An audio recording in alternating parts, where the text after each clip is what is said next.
अग्नि जो है सूर्य का अंश है, वो अग्नि हमेशा सूर्य की तरफ लालायित होती है।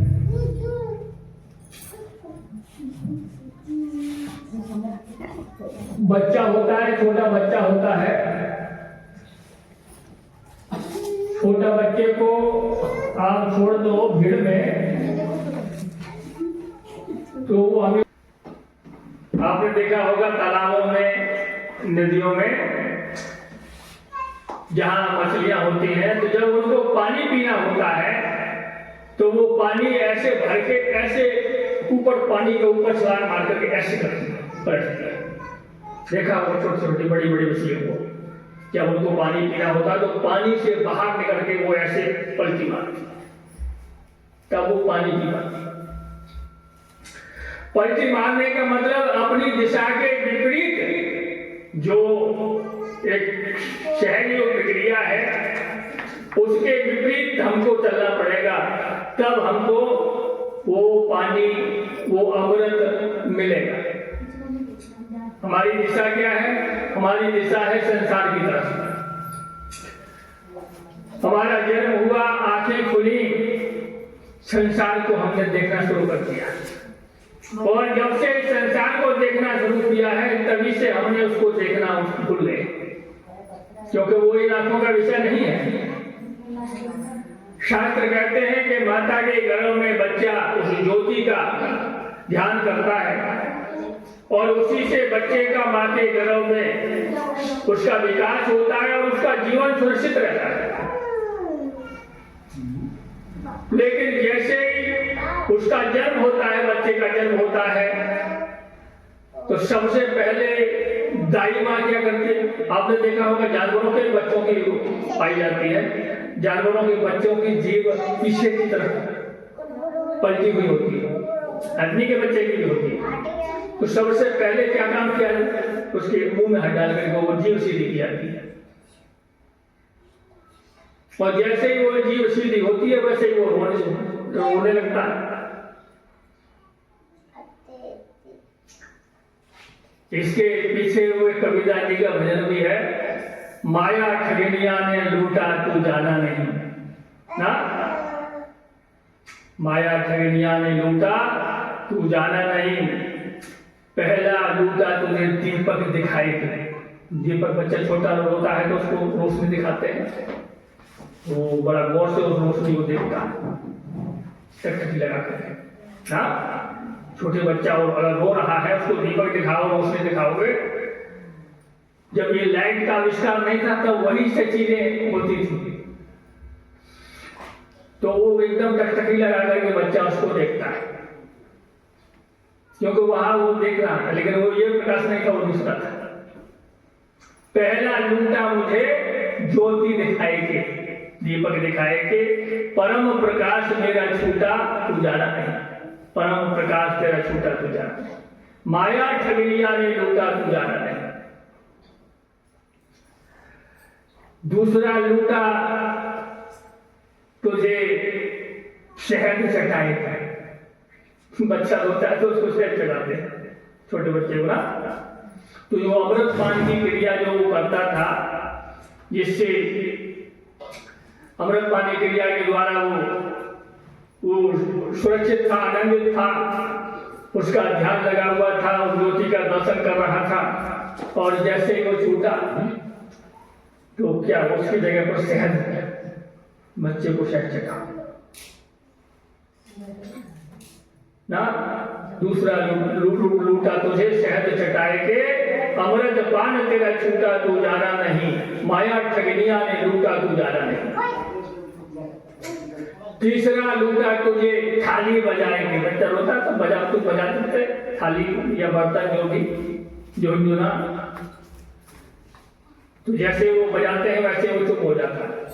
तीसरा लूटा तुझे थाली बजाए के, और नाद तेरा छूटा तू जाना नहीं, माया ठगनिया ने लूटा तू जाना नहीं। और चौथा लूटा तुझे पंखा डुलाए के, बच्चा अगर होता है तो उसको पंखा थोड़ा सा हिला दो, थोड़ा सा पंखा हिलाने लगे तो शांत हो जाता है। चौथा लूटा तुझे पंखा हिलाए के नाम पावन नाम तेरा छूटा तू जाना नहीं, माया ठगनिया ने लूटा तू जाना नहीं। संसार की बनावटी चीजें दिखा करके उसको बहला दिया जाता है, और उस समय उसका वो क्या करेगा, उसको पता तो नहीं है कि हो क्या रहा है मेरे साथ, बोल सकता नहीं है, भाग सकता नहीं है, अब वो लाचार है। अब उसको जैसे जैसे उसको बताया जाएगा, जैसे जैसे उसको सिखाया जाएगा, वैसे ही वैसे वो सीखेगा। बच्चे के अंदर आपने देखा होगा कहीं कोई ऐसी बात नहीं होती है तेरे मेरे का ज्ञान नहीं होता है, कोई ज्ञान नहीं। बच्चे को कोई प्रेम से उसको कुछ काट दे, उसको खाने को दे दे, उसी के पास चला जाएगा, उसी के पास उससे प्रेम करेगा, खुश हो जाएगा। उसको नहीं पता है कौन मेरा शत्रु है, कौन मेरा मित्र है, उसको सब उसके अपने जो उसको पुरस्कार दे उससे प्रेम करता है बच्चा, उसी की तरफ बच्चा दौड़ पड़ता है। इसलिए भगवान जो बच्चे का जो रूप है भगवान का रूप माना जाता है, बच्चा मेरा ही स्वरूप है। क्यों भगवान का रूप माना जाता है? क्योंकि उसके अंदर छल कपट नहीं है, उसके अंदर तेरी मेरी का ज्ञान नहीं है, उसके लिए सब एक जैसे हैं। तो इसलिए वो जो एक का ज्ञान है, हजार का ज्ञान नहीं, एक का ज्ञान, एक साधे सब सदे, सब साधे तू सब जाए, और जो तू सींचे मूल को तो फूले फले खाए। वो जो एक है जो सब में समाया हुआ है, जर्रे जर्रे में है झांकी भगवान की, किसी सूझ वाली आंख ने पहचान की। वो सूझ वाली जो आंख है, ये आंख नहीं, ये दुनिया में कहीं भी जाओगे तो इन्हीं आंखों से भगवान का दर्शन कराएंगे, तो कराएंगे तो नहीं कराएंगे। मंदिर में जाते हो तो कौन सी आंखों से दर्शन करते हो? इन्हीं आंखों से करते हो। कहीं भी जाओ, काशी जाओ, बद्रीनाथ जाओ, मथुरा जाओ, द्वारका जाओ, कहीं भी जाओ, इन्हीं आंखों से दर्शन करके आते हैं।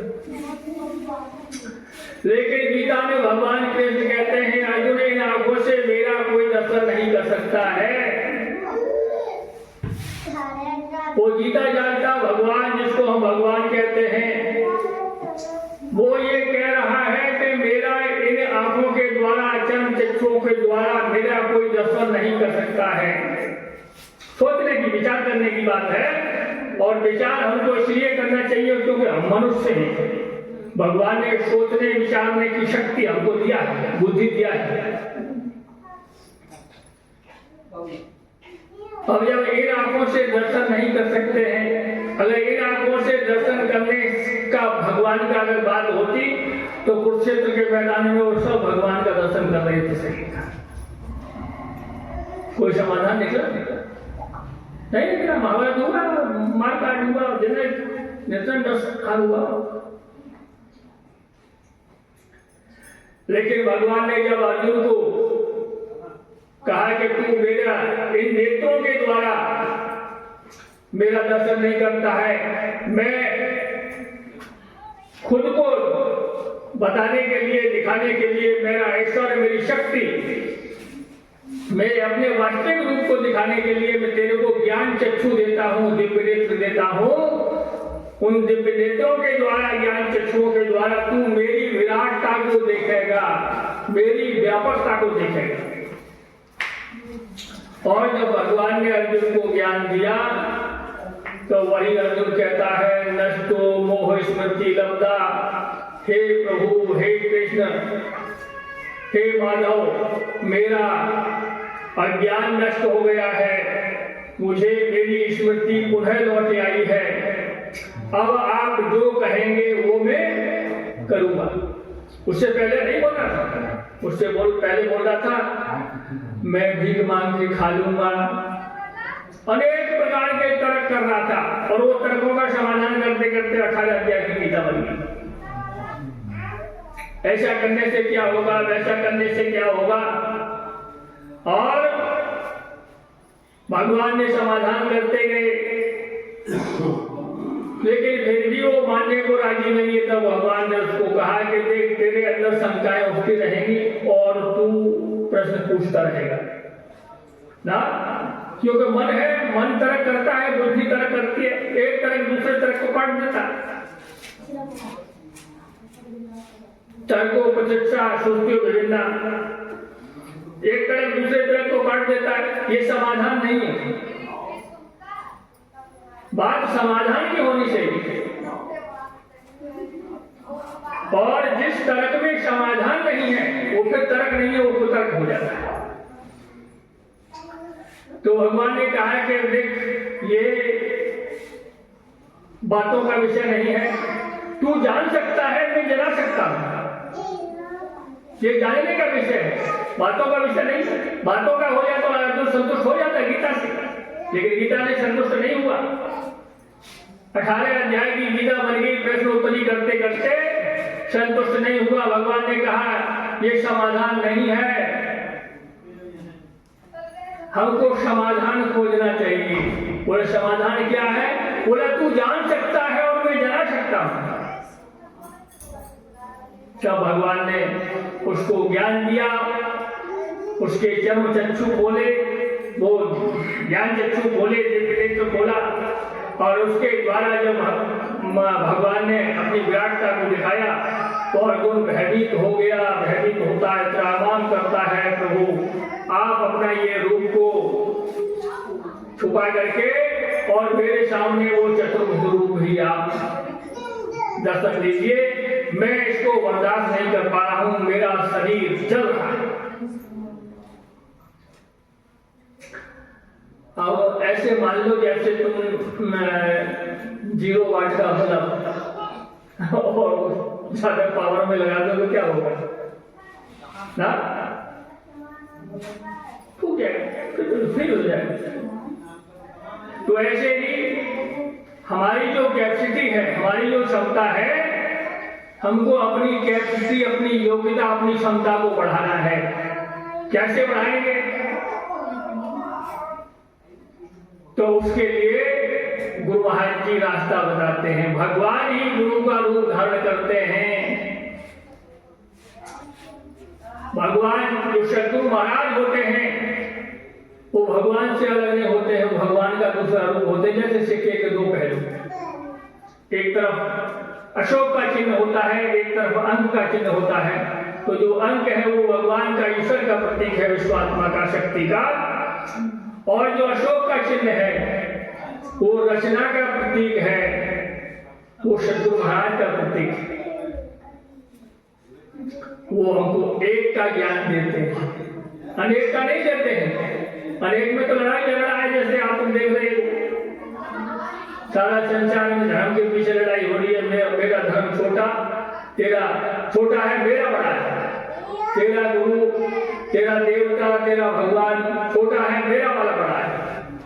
और इसी बड़े छोटे के चक्कर में दुनिया में मार काट पड़ी है ना। और ये आज से नहीं पड़ी है, ये जाने कितना समय युग बीत गए। इसलिए कबीरदास जी ने कहा, संतों ने समझाया भी, थोड़ा कभी कभी कड़वी भाषा का भी प्रयोग किया ना। हिंदू कहे कोई राम प्यारा, मुसलमान रहमाना, और आपस में जो लड़ मरे मर्म न कोई जाने। मर्म की बात नहीं कोई कर रहा है, जानने की बात नहीं कोई कर रहा है, ये मानने के झगड़े हैं। और जब हम जान लेते हैं तो सारी विषमताएं दूर हो जाती हैं। फिर हमको पता चलता है, वो नामदेव जी की तरह से, तेरा मेरा एक नूर फिर काय को हजूर ये शकल बनाई है स्वामी की ना। भगवान ने जब परीक्षा लिया नामदेव जी की, तो उन्होंने रोटी बना के रखी थी। रोटी बना करके भगवान कुत्ते का रूप धारण किया और चारों रोटी उठा करके चल दिए।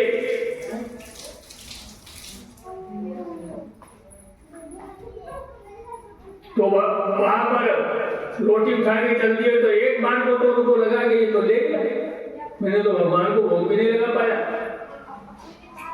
फिर जैसे, क्योंकि वो ज्ञानी थे, उन्होंने अपनी अंतर चेतना से देखा, अंतर चक्षु से देखा, तो वहां अरे बोले ये तो मेरी परीक्षा हो रही है। तुरंत भगवान नामदेव जी ने कहा, प्रभु रूखी मत खाओ, थोड़ा सा घी तो लेते जाओ ना, नहीं तो ये जवाब से जाएंगे, टाइट होगी रोटी। तेरा मेरा एक नूर फिर काय को हजूर ये शकल बनाई है स्वामी। तो जब हमको हमारे ज्ञान चक्षु खुल जाते हैं, हमको ज्ञान प्राप्त हो जाता है, तो फिर वो जगह जगह जो वाला भगवान है वो हमको दिखाई देने लगता है। फिर उसको बोलता भी है, समझाता भी है, रास्ता भी बताता है और सारे काम करता है। हमारी रक्षा भी करता है, कहीं हम भटकते हैं हमको हमारा मार्गदर्शन भी करता है, वो सारे काम करता है। लेकिन कब करता है? जब उस एक को हम जान लेते हैं। चार राम है जगत में, तीन राम व्यवहार, और एक राम तत्वसार है, ताको करो विचार। विचार करने के लिए का चार राम है जगत में, तो कौन कौन से हैं चार राम? प्रथमो शालिग्राम है, जिसकी हम लोग शालिग्राम भगवान की पूजा करते हैं। शालिग्राम पत्थर होता है, उसको हम ठाकुर जी मान करके अपने घरों में रखते हैं, पूजा करते हैं। और वो जो पत्थर है शालिग्राम का, वो गंडक नदी में पाया जाता है, जो नेपाल में है। उस पत्थर को आप तोड़ के देखेंगे तो उसके अंदर चक्र का निशान होता, चक्र जैसा आकार होता, और बड़ा भारी होता है, लोहे की तरह से वज्निक होता।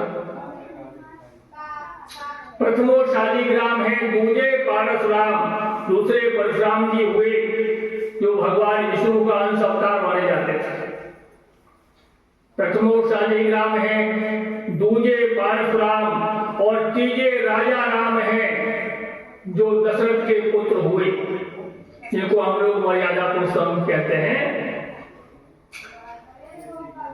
प्रथमो शालिग्राम है, दूजे परशुराम, और तीजे राजा राम है, चौथे आत्म राम, और रमण निरंतर आत्मा, सब घर काठो जाम, और वही ते संतन धरो, राम ताही को नाम। वो जो घट घट में रमने वाला है, जर्रे जर्रे के अंदर जो समाया हुआ है, रमण कर रहा है, वही के संतन धरो, उसी का संतों ने, सारे संतों ने, महापुरुषों ने उसका ध्यान किया। उसी का ध्यान भगवान भोलेनाथ आगमन के करके उसका ध्यान करते हैं। उसी का ध्यान बद्रीनाथ भगवान कर रहे हैं। सारी देवी देवता ऋषि मुनि जिसका ध्यान कर रहे हैं ना, उसी का ध्यान करने के लिए हमको कहा जाता है।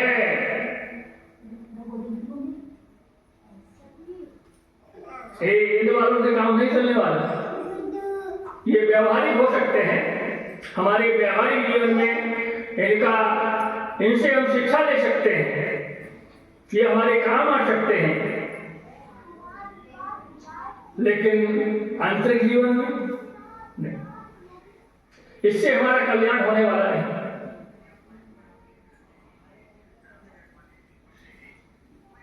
और कब होगा? हृदय मन अंदर मंदिर माही, मन दीपक धर ध्यान विचारो। उसका जब हम ध्यान करेंगे गुरु महाराज जी से ज्ञान प्राप्त करके, वो जो हृदय में है, हृदय में बैठ करके हमारे आपकी श्वासों को जो ऊपर नीचे कर रहा है, हमारे आपको जीवन को चला रहा है, श्वासों को चलाने वाली जो शक्ति है, उसी को जानने की जरूरत है। वही एक है, एक साधे से बोलकर वो हमने साध लिया, उसको जान लिया तो सारी व्यवस्था अपने आप समाधान हो जाएगा हर चीज का। और उसको अगर नहीं जाना तो सब साधने सब जाए, हो ही रहा है। ऐसा कर लो तब ठीक हो जाएगा, वैसा कर लो तब ठीक हो जाएगा, और ऐसा करते वैसा करते करते ये जीवन गुजर जाता है, लेकिन वो ऐसा वैसा ठीक हो नहीं पाता किसी का। तो इसलिए उस एक को जानने की जरूरत है जो सब में समाया हुआ है। वो किसी भाषा के विषय नहीं है। शब्दों में 52 अक्षर माया माही, तामे सत्य नाम नाही नाही नाही। संतों ने मुक्त कंठ से मना किया है। 52 अक्षर माया माही, तामे सत्य नाम नाही नाही नाही, कविता जी कहते हैं। अब माया में, शब्दों में नहीं है तो फिर काय में है? कैसे जानेगा? और कोई हमको कैसे बताएगा? तो ये बात थोड़ी समझने की है, और इसी के लिए ज्ञानी गुरु की जरूरत पड़ती है। भेष देख मत भूलिए, पूछ लीजिए ज्ञान, और मोल करे तलवार का, पड़ी रहे जो ज्ञान। ये मयान लड़ाई के मैदान में जब जरूरत पड़ेगी तब काम नहीं आएगी। वो तो खाली उसको खोखा है रखने वाला, और जब जरूरत पड़ेगी तब क्या ज्ञान काम आएगी? तो ऐसे ही ये शरीर रूपी ज्ञान है, ये ज्ञान है,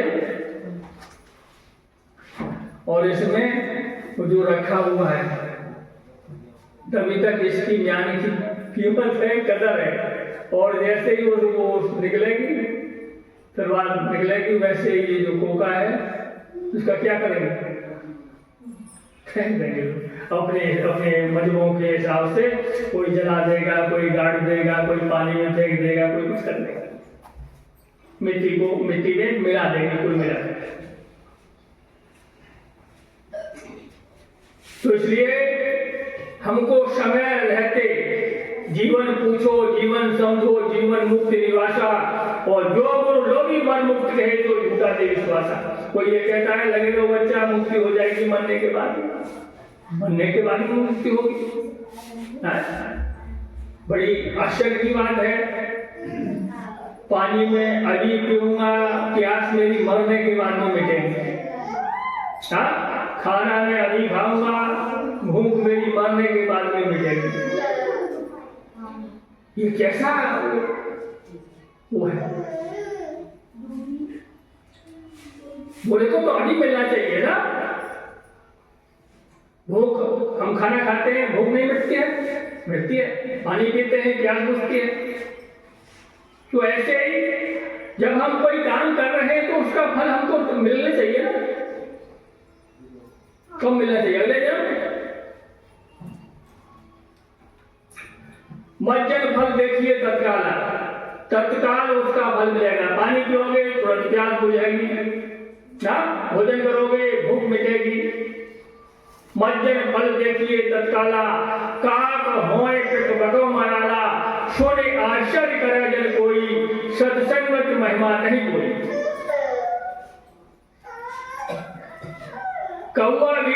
कौवा वृत्त जो होता है वो हंस बन जाता है।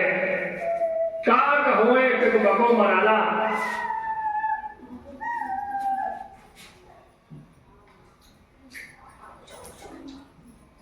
लेकिन होता कब है? होगा जब वो जो हंस रूपी जो आत्मा है, कब हंस कब होगा? जब वो हंस रूपी आत्मा को उसको ज्ञान हो जाएगा, जानकारी मिल जाएगी, तो वो भी कोयल की भाषा बोलने लगेगा, मीठा बोलने लगेगा। कौवा कहेंगे किसी के यहाँ भी आकर के बैठ जाए, काम करता लोग उड़ा देते हैं, और कोयल आगे बैठ जाए बोलने लगे तो उसका बोली सुनने की, क्योंकि बड़ी प्यारी बोली होती है, मीठी बोलती है, तो उसको सुनने की कोशिश करते हैं। तो इसलिए जब उस हंस रूपी आत्मा का हमको ज्ञान होता है सतगुरु महाराज के द्वारा जीवन में, और जब उस हंस रूपी आत्मा का हम ध्यान करते हैं, उसका संग करते हैं, उसी का नाम सत्संग है। ये सत्संग नहीं है थोड़ा गा लिया, थोड़ा बजा लिया, थोड़ा ये कर लिया, सत्संग नहीं। समझाने के लिए शब्दों का सहारा लिया जाता है ना। ये सत्संग नहीं है, ये इसको सत्संग का रूप दिया है, लेकिन उन्हीं शब्दों को सत्संग का रूप दिया है जो हमको सत्य के नजदीक ले जाए, सच्चाई के नजदीक ले जाए। और सत्य क्या है? सत्य हमारी आपकी आत्मा है, जो ईश्वर का अंश है और अविनाशी है, जिसका तीनों कालों में किसी भी काल में नाश नहीं होता है, जो था है और रहेगा। ये शरीर है, ये शरीर नहीं था तब भी वो था, ये शरीर है तब भी वो है, और ये शरीर नहीं रहेगा तब भी वो रहेगा। उसी का दामन पकड़ना है ना, उसी का दामन उसको जानना है, उसको पहचानना है, और जान करके पहचान करके उसका संग करना है, उससे प्रेम करना है। कहाँ है ना? तन चलता फिरता मंदिर है, भगवान इसी के अंदर है। ये भगवान ने आप बनाया, सारा जगत है उसकी माया ना।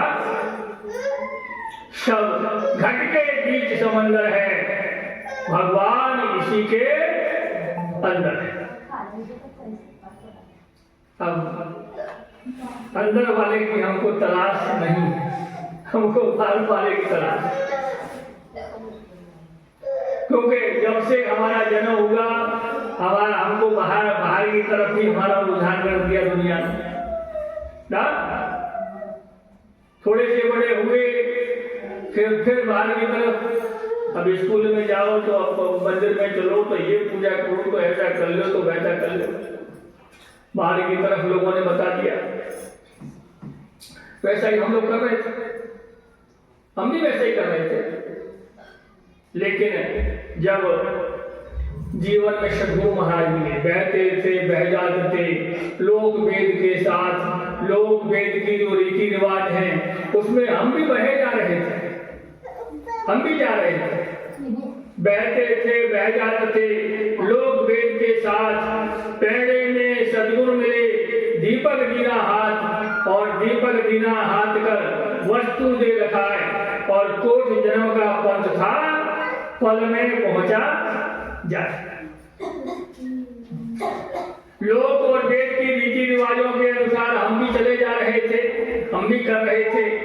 लेकिन जीवन के सफर में रास्ते में सद्गुरु महाराज मिले, उन्होंने हमको क्या दिया? दीपक दिया। और दीपक का क्या काम होता है? दीपक का काम होता है रोशनी देना, प्रकाश देना। और प्रकाश का काम होता है जो चीज जैसी है उसको दर्शाना, दिखाना। दीपक दीना हाथ कर वस्तु नहीं लिखाए, उस ज्ञान रूपी दीपक की रोशनी में उसको हमको लिखा दिया, बता दिया। किसको? जिसके लिए हम संसार में भटक रहे हैं। किसके लिए भटक रहे हैं? भगवान के लिए। सब दुनिया उसके लिए पागल है, परेशान है, चाहे वो किसी भी रूप में मानता हो, लेकिन चाहत है, लेकिन जानता नहीं है।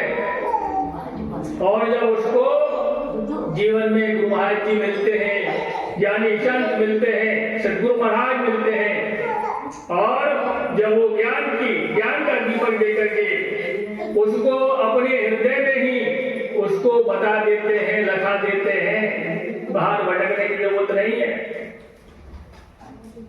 और तो फिर हमको हर तरह से संतुष्ट हो जाते हैं, तृप्त हो जाते हैं, भटकाव खत्म हो जाता है। क्यों मन भटक रहा है? अब ऐसा कर लूं, अब वैसा कर लूं, अब ये हो जाए तो अब वो हो जाए। कम समय में हम जरूरी काम करना चाहते हैं।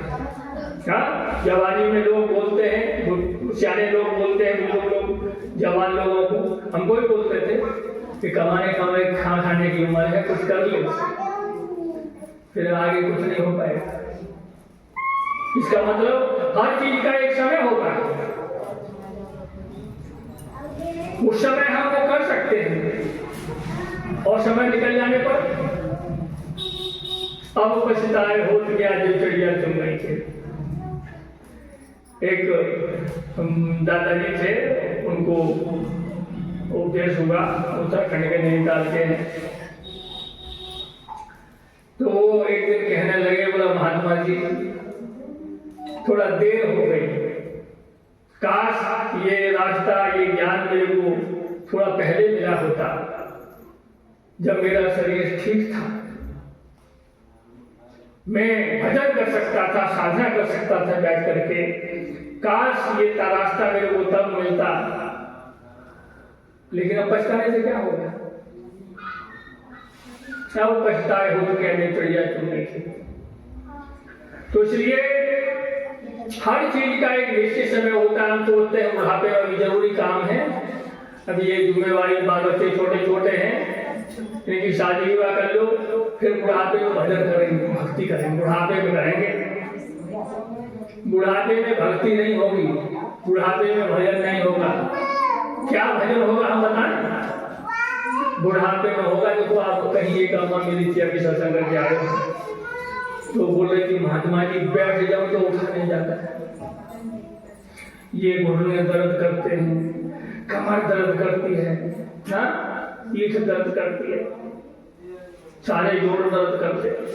तो अब बुढ़ापे में वो भगवान का भजन नहीं होगा, काय का भजन होगा? रोगों का भजन होगा। शरीर रोगी हो जाएगा, शरीर कमजोर हो जाएगा, मन उसका चिंतन करेगा, भगवान का भजन करेगा। तो ये मौका है, ये अवसर है, इस मौके को अगर चूक गए तो फिर ना, संतों ने कहा है, 184 भरम के पोपर अटकी आए, और अब के पासा ना पड़े तो फिर 184 जाए ना। पूरा चक्कर काट के आ रहे हैं, ऐसा शास्त्र बताते हैं, संतों का भी ऐसा मत है।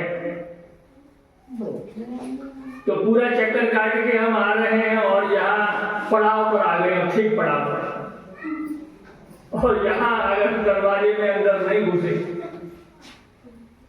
कि दुनिया के दरवाजे में नहीं, अपने अंदर के दरवाजे में अगर इसमें नहीं घुसे और उससे नहीं मिले,